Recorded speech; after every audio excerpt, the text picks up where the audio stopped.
Making true portable bass boats is probably the biggest founding root in Tiny Boat Nation's culture, but they can also be really hard and really timely to build.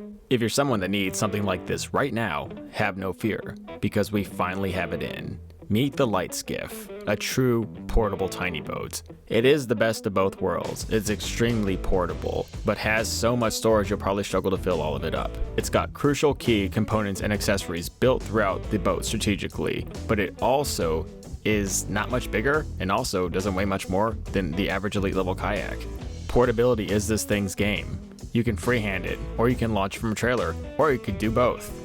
Doesn't matter, because this thing will go anywhere. Its draft, it's extremely shallow, its stability for its size is very impressive, and it's able to fish 2 people and take a wider range of different applications.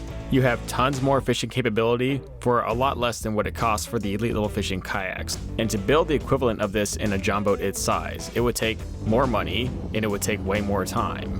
This is both cheaper and time saving. Come see this boat in person. We have 3 locations you can scoop one up from. We have a shop in the Midwest out of Pekin, Illinois, and a shop in the Southeast out of Oxford, Georgia. And we also have a location on the West Coast in Lake Havasu at Southwest Kayaks here with Justin. See the description and listing for contact information and locations. Limited quantities available. See you guys out there.